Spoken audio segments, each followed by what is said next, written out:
Okay, thank y'all so much for joining me today. This is based out of the results that I compiled from our faculty with some that wanted, I just threw out some options of some things that we see for our kids that we need. And this happened to be the strongest one that for the showing of the data for study skills 101 for kids. So thank you so much for being with me today. Our learning target is we will understand the relationship between student success and their organization study skills. So further, we'll learn everyday strategies to implement in the classroom to help students become more successful. That's the name of the game today.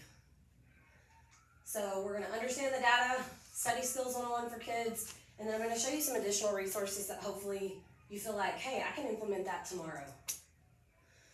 So if you really wanting some heavy reading, you can go to the graph. And this just shows the different options that were presented. And the biggest takeaway is that Study Skills 101 for Kids is really the most wanted thing and needed thing according to the survey participants. And so if you actually click on this, it would take you to the greater detail, but pretty much that's the summation of it all. So real quick, if you'll go to slido.com, you can do this from your phone with the QR, or you can do this from your device, whichever one is good for you.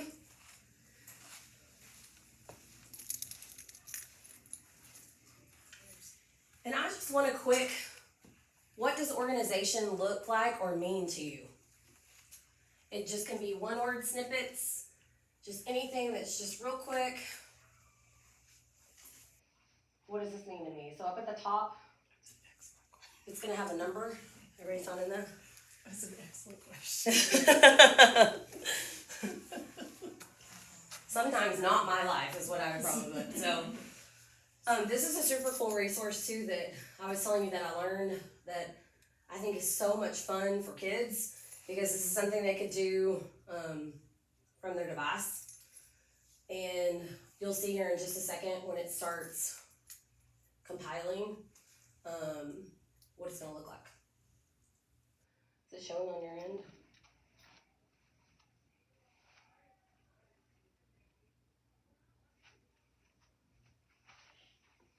This is new to me too. So I'm interested to see how easy it is or fun it is on your end. And I like that you can see that people are typing and how many.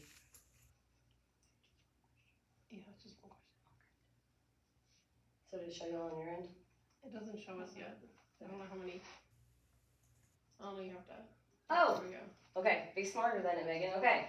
So what does organization look like mean to you? The cool thing that I love about this, if you've used word clouds before, is that the words that more people put in become more pronounced on the graphic. And so then we can really see how many people, what pieces of information are new and what's pretty common. So neat, journal, match, neat. I think at the end of the day, we feel like it's neat. That's what it means.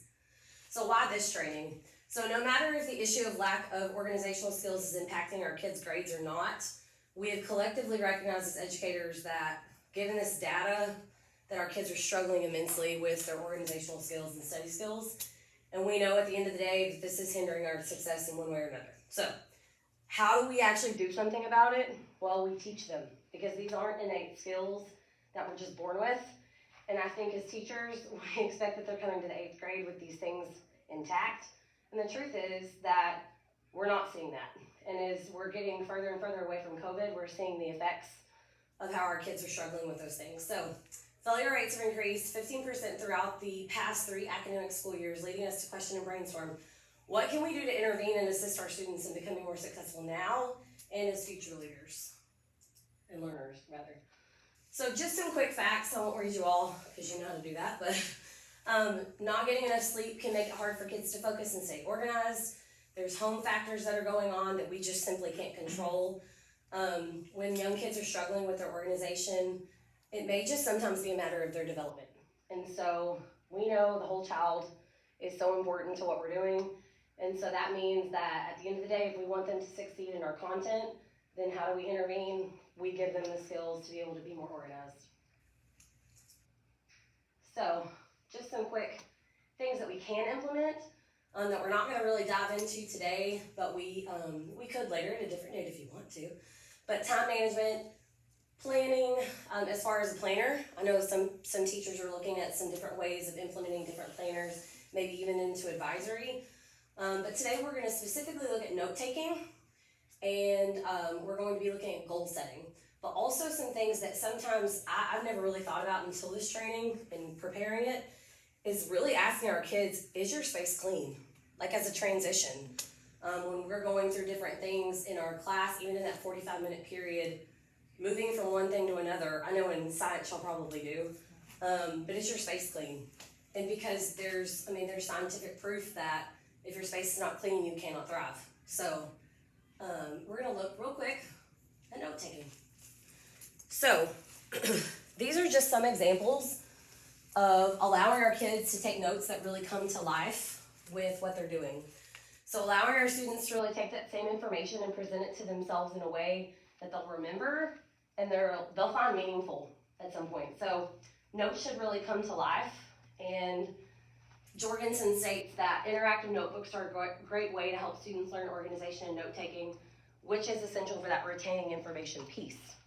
So these are actually just different types that you could implement, and that kids really seem to enjoy. These are what we did with our last morphology unit, and the kids seem to really love it.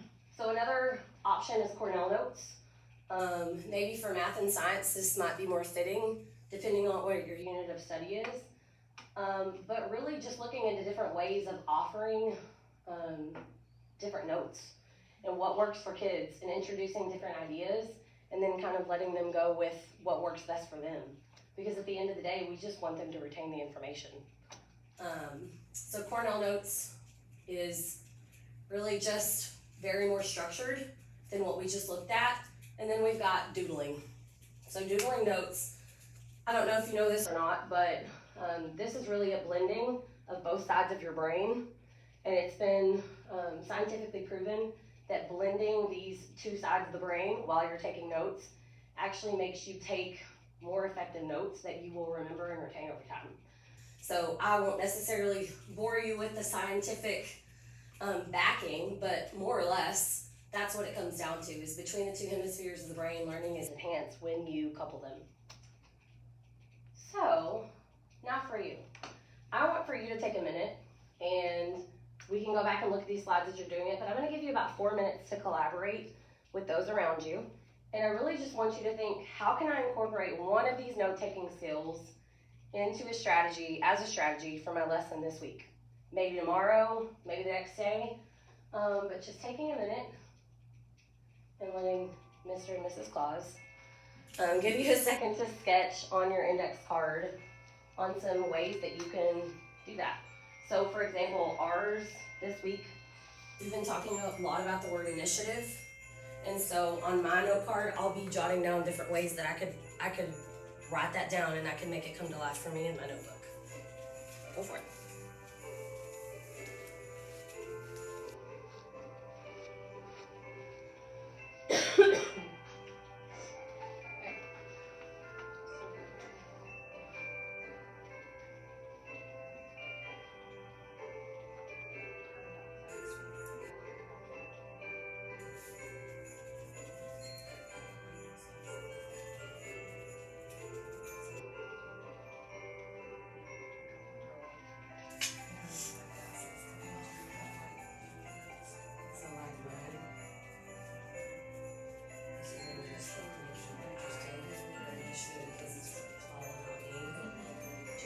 Anything that can,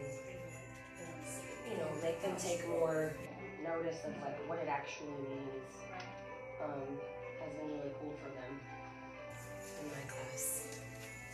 How's it going, friends? I know about doodling, but Yeah. I've used Cornell notes in the past, but I don't use them anymore. Our notes now are notes to self, and I give them, it's organized.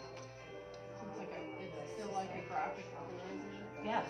Is it like the same structure every time, or? It's very open-ended. The structure is the same, but the notes are very open-ended because I want them taking meaningful notes. Exactly. So I don't tell them exactly what to write down. Right. We talk as a class, and we talk in table groups about things that maybe they could have put in their notes because So y'all have like separate time, and then you come back together and collaborate as a class. Yeah, so they don't take their notes. So I'll show you what this looks like. Yeah. They don't. So they don't take their notes in the middle of class. They take their notes at the end of the lesson. So they've been at the boards. They've investigated. They've done some sort of practice. I love that. And then they come back. They've really explored the concepts before they're adding to they're their giving notes. their There notes. might be some things like I pre-teach at the Creating beginning, notes. and they might write down some vocabulary words and they write down their learning target. I love that. But they don't fill out the rest of it really until at the end of the class. So are some of those pieces though specific to the systems of inequalities, like the actual concept you're teaching? Well, I added those. Okay. So like that's specific to this lesson. Those two are specific to this lesson. But sometimes it's completely blank, and I just have each of these sections. I love that. So Because it's like the best of both worlds. It's like structured and non-structured at the so same like I time. give them a little bit of prompting, I guess. Like you could put these things down. If there's a certain sentence, if there's some kind of main idea, I'll leave like a few like a sentence is slotted, whatever, because I want to drive that home. I love that. But sometimes I'll write it up on the screen, or I'll say it 100 times and then they write it down. Is this all digital, No. or do they transfer no, that? it's on paper. I make Okay. copies of it. It's on paper, I and love they that. have it in their journal. They glue it in their journal. So it's presented digitally. Well, I just save it digitally, but it's I got you. And then they write it down. I don't even present this. I make copies. They have a paper copy of this. Okay. I don't show them this digitally. This is just my files. Okay. But they glue it in their notes and they fill it in. And then when we come, like on the warm up the next day or 1 or 2 days later when we've done another problem, they'll go back and add to their notes if there's something that they need to. I love that. Thank you so much. Covert, would you offer that up? Because I feel like people need to hear that. Okay. Just real quick. Well, I mean, you guys have heard about the thinking classroom stuff that I've been doing, and it's all really about student learning and student discovery, and rather than mimicking and regurgitating what the teacher says. And so our notes, while I give them like a graphic organizer kind of, they write their own notes to themselves, and they don't do it at the beginning of the lesson or even throughout the lesson. They do it at the end of the class period. So they've already engaged in some kind of activity, and then we kind of talk about what they learn, and they add to their notes as they see fit. So they're meaningful notes to them. I like that. Because they've lived with it some too before they've Yeah, gone through. and then like the next day or two, they'll come back and add to their Excuse me. notes. So it's kind of like a live document, even though it's on paper.